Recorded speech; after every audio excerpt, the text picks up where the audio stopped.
What's poppin' T Squad? It's your girl Keisha, and I am here with my all tea, all shade Growing Up Hip Hop Season 7, Episode 1 review. I drop videos Monday through Sunday. Everything that I say is for entertainment purposes only and not to be taken seriously. So if that works for you, then let's get into this review. Hey, you guys. So I am back. Sorry I was gone for the last 2 days, but you all know that I was moving into my new home. We are getting settled in. Hallelujah. Thank you, Jesus. I'll be doing a empty home tour for you all sometime next week. Want to let you guys know that I will be doing reviews on BMF as well as RuPaul's Drag Race, Ready to Love. I'm still doing reviews on Real Housewives of Miami and more, so stay tuned. But let's get into my review on Growing Up Hip Hop. The episode starts off with us with Egypt, Sam, Peppa, and Sam's son at a ultrasound visit because Egypt is pregnant. But I broke that tea to you all probably about 2 months ago when Salt and Pepper got their start on the Hollywood Walk of Fame. Egypt was there, you know, fully pregnant, nose wide, face wide, everything wide. I was more so shocked than anything to see Sam's son on camera because we have yet to see his children on the show. Well, see one of them. He has 2 previous children before the one that he and Egypt are about to have or already have. So I was shocked that his son is now on the show. I don't know if it's because he and Egypt have made it official by getting married that him and the child's mother decided to let him film, but I was more so shocked about that than anything else.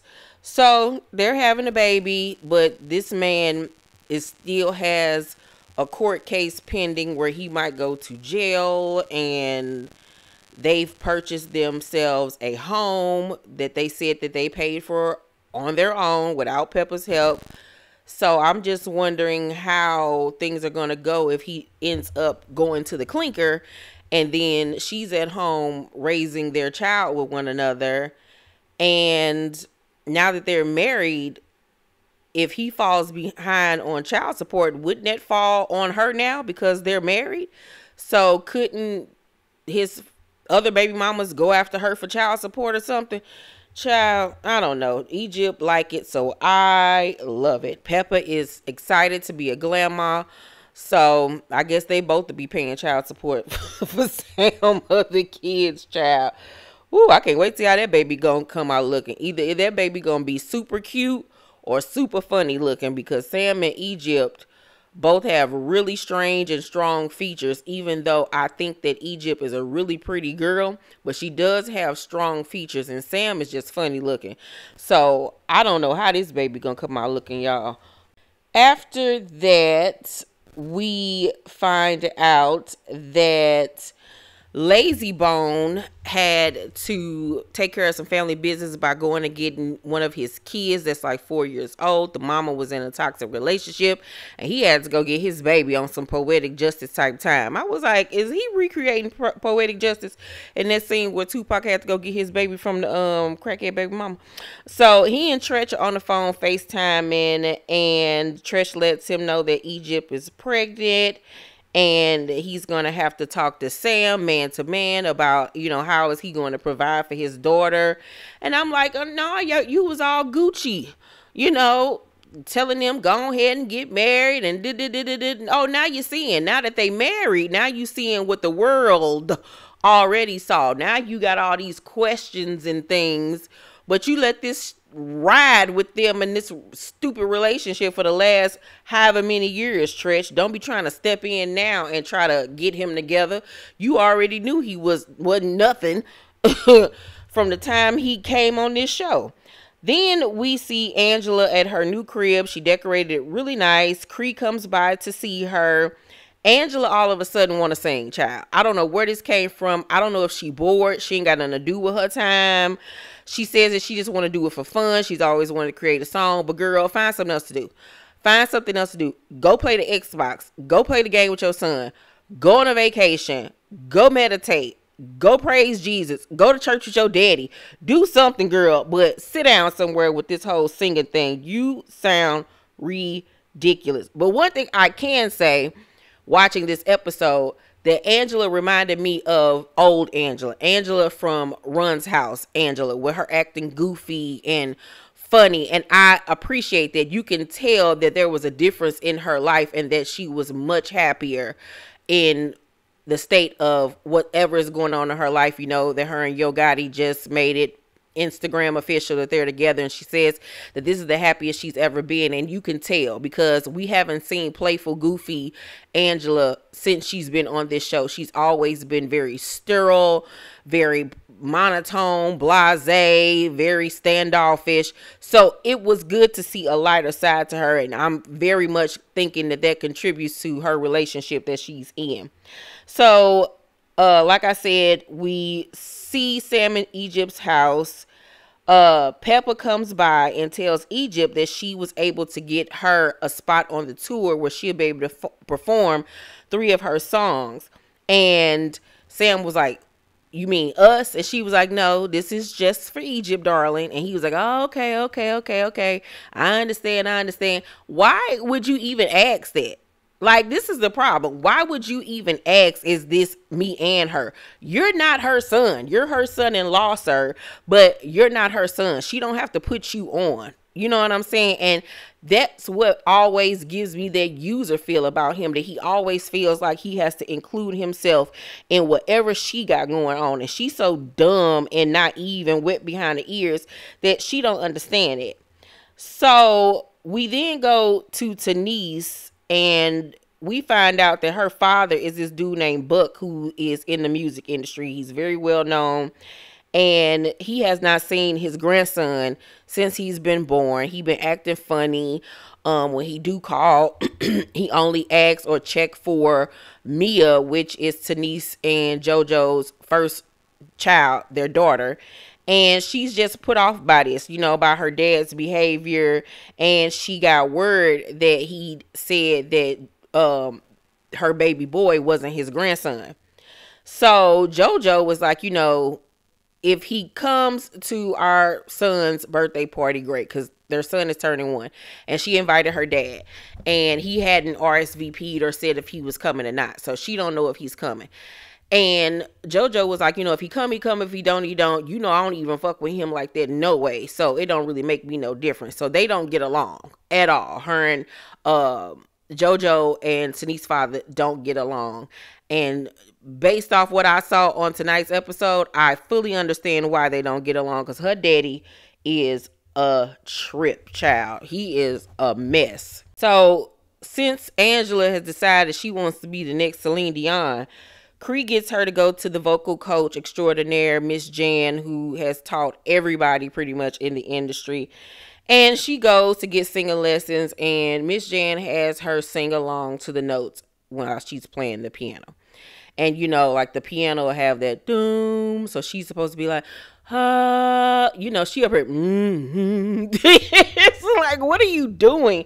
Like, she can't sing worth the damn. She was cracking. And Miss Jan was looking at her like, girl, why are you wasting my time? Like, this is a cute little check, I guess, for myself.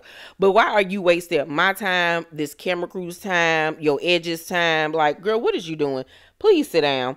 So we get to the day of Tanice and JoJo's son's birthday party. Her family and his family are there, and in walks Daddy Warbucks, honey. He walked in, cat daddy. He, you know, could say he, you know, a little street nigga, you know, hood nigga that made it rich or whatever. You know, he a nice looking man or whatever. Her mom is there. Her mom and her dad are still married, but they're not together anymore. They just ain't got divorced. I'm like, what kind of hood shit is this? They can't afford the divorce? Okay. So, Tanice, when he walks in, he of course sees Mia. He hugs Mia and all of that stuff. And I think he like spoke to the little boy like, hey, or whatever. And Tanice was like, you know, you're not going to say hi to JoJo. He was like, I was getting ready to, like, let me go over here and go say hi. And she was like, you know, I wanted to talk to you. He was like, nope, we ain't doing no talking today. Nope, I just came here to be, you know, granddad. I'm just here to spend time with my kid. So it was obvious that he knew that she wanted to have a conversation about their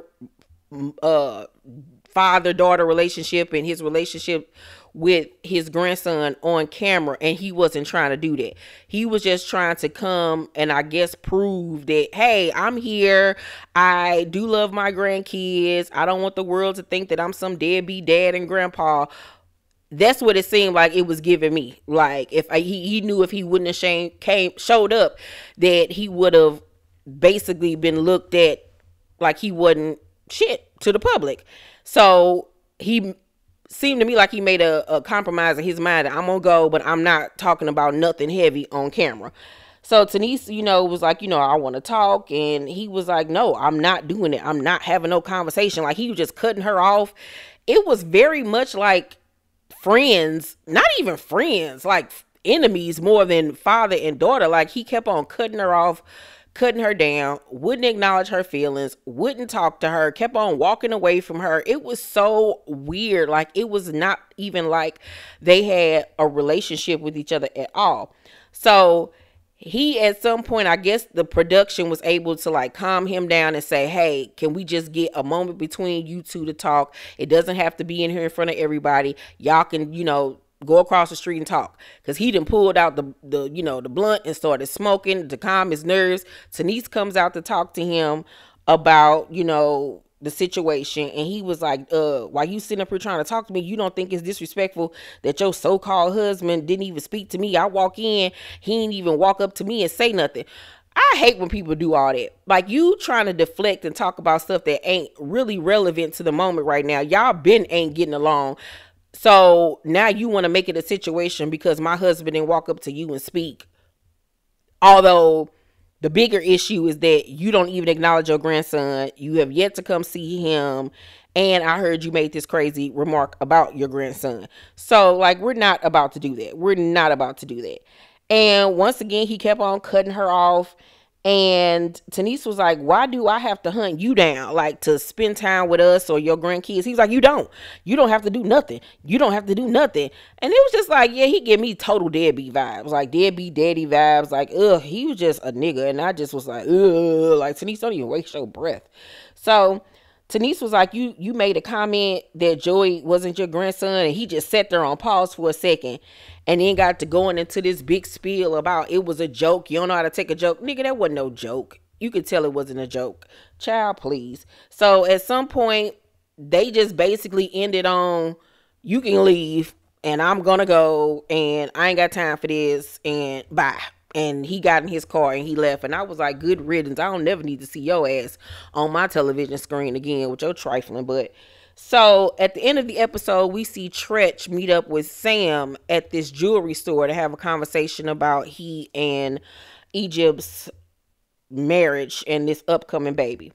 And Treach was like, he wanted to basically know how Sam was going to take care of her and his other two children and his baby with her that's on the way, and him needing knowledge from her, needing knowledge from someone other than Sam. He was basically on some type of time where he felt like only people that she has around her in her ear that she listens to is Sam, her mama, and him. But he was like, she need people around her age that she can talk to, about being a mom and this, and that. And Sam was like, well, who could that be? He was like, it could be TT. She just had a baby. You could tell that, he's still trying to make that happen, make them, back on good terms or whatever. And it would be nice because she's going to need all the help that she can get, especially if he goes to prison. And you can see that Treach is starting to see how Sam has isolated her to fully depend on him, because early in the episode, he had even made mention that he can't ever have a conversation with her one-on-one without her being on speakerphone and Sam being right there. And he was like, that's why he kind of like bagged off away from her, because everything is involved with Sam, about Sam, and now he's starting to see what everybody was saying. But nigga, it's too late now. So Sam was like, I'm gonna make sure I got my, ducks in a row. I'm gonna do what I gotta do. And he was like, how? And he was like, you know, I got my music or whatever. He was like, I know it's not bringing in no money right now. And Treach was like, exactly. Like, that's a dream, but we're not dreaming right now. You have children and a wife and responsibilities. And he kept on stressing the fact that that man had 2 other kids, because he himself knows that if anything happens, his daughter is going to be the scapegoat for taking care of them dang on kids. So Sam was like, you know, I'm gonna get a job or whatever, and I got another fight coming up, but it's not, you know, no big payout or nothing like that. And Treach was like, yeah, I know how it goes. I know that everything ain't gonna be no big bag, but you got to get yourself in order and basically make sure you're able to provide for my daughter. And it's obvious that he's not able. It's obvious that he's been living off your daughter and your ex-wife, because Pepper was helping them out financially. And Treach was like, you know, you got to have things lined up pretty much. And he's basically was telling him he expected that to happen very soon and show him proof of what he's going to get done. And when he got done talking, he got up and walked away. Wasn't no hug goodbye, wasn't no pleasant departure. He just got up and dipped. And I was like, well, see how that relationship is now. But we all saw the writings on the wall. It's sad that y'all didn't see it sooner and didn't help to do nothing about it. So now your daughter's stuck. She's stuck and she's stupid, and good luck with that, honey. But overall, I'll give the season premiere episode of Growing Up Hip Hop a C minus. It really wasn't a lot going on in this episode. I feel like this was a build up for things to come later on this season, because it seems like it is going to be an explosive season. So I'm ready. I'm excited about it. Let me know what you guys thought about the season premiere of Growing Up Hip Hop down below in the comment section. Make sure you guys thumbs up this video, like and subscribe, and hit that notification bell button. I love you guys, and I'll see you on the next video. Bye.